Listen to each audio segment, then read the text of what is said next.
वहीं अपने बुलंद हौसलों के चलते भूमाफिया आए दिन पेड़ों पर आरी चलाकर भूमि को प्लॉटिंग के लिए इस्तेमाल कर रहे हैं।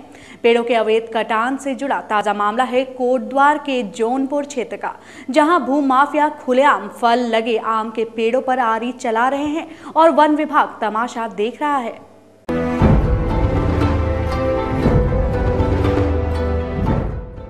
अपने बुलंद हौसलों के चलते प्रदेश में लगातार भूमाफिया हरे भरे पेड़ों पर आरी चलाकर भूमि को प्लॉटिंग के लिए इस्तेमाल कर रहे हैं। अवैध प्लॉटिंग से जुड़ा ताजा मामला सामने आया है कोटद्वार के जौनपुर क्षेत्र से, जहां प्लॉटिंग के लिए खुलेआम भूमाफियाओं द्वारा फल लगे आम के पेड़ों पर आरी चलाई जा रही है, लेकिन वन विभाग को इससे कोई सरोकार नहीं है।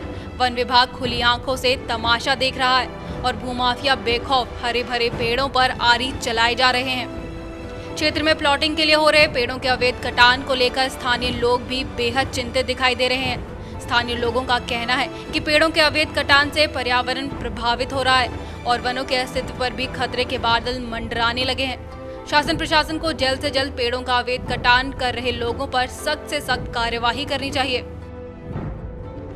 आजकल लगातार जिस जगह भी जाओ आप देख रहे हैं लगातार आमों के बगीचे कट रहे हैं, तमाम सारे पेड़ को काट के कॉलोनी बनाई जा रही है। भूमाफियाओं का जाल लगातार बढ़ रहा है। ये पर्यावरण के लिए बहुत घातक है और कोटद्वार के भविष्य के लिए भी अच्छा नहीं है।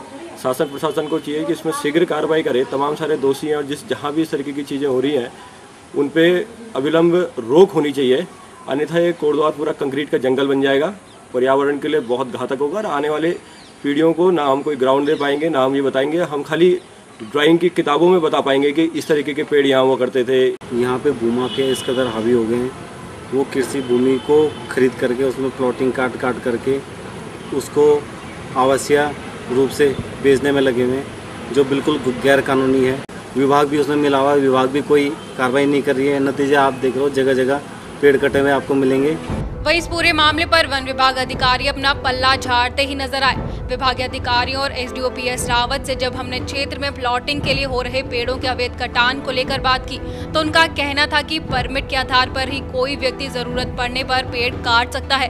वहीं फलदार पेड़ों के कटान को लेकर उनका कहना था कि उद्यान विभाग द्वारा भेजी गई पेड़ों की तकनीकी जाँच रिपोर्ट के अनुसार ही उन उपयुक्त पेड़ों को काटने की अनुमति दी जाती है। निजी उपयोग के लिए जो पेड़ काटे जाते हैं तो हम लोगों के यहाँ से उनके द्वारा परमिट की प्रक्रिया बनाई जाती है, उनका परमिट बनाया जाता है यहाँ से, और हमारा प्रयास रहता है कि परमिट से ज़्यादा पेड़ न कटे और जहाँ तक हो सके पेड़ कम से कम कटे।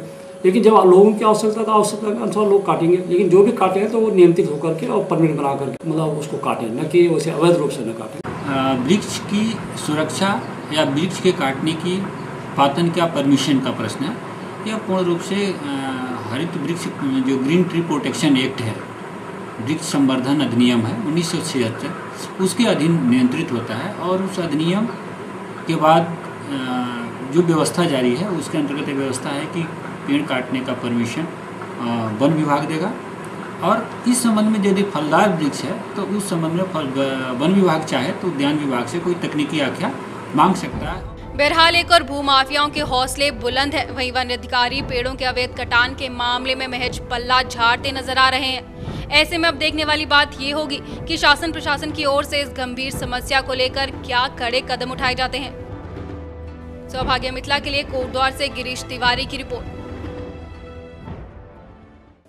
रुड़की शहर के ढडेरा रेलवे स्टेशन के पास में 30 वर्षीय युवक का शव मिलने से क्षेत्र में सनसनी फैल गई है।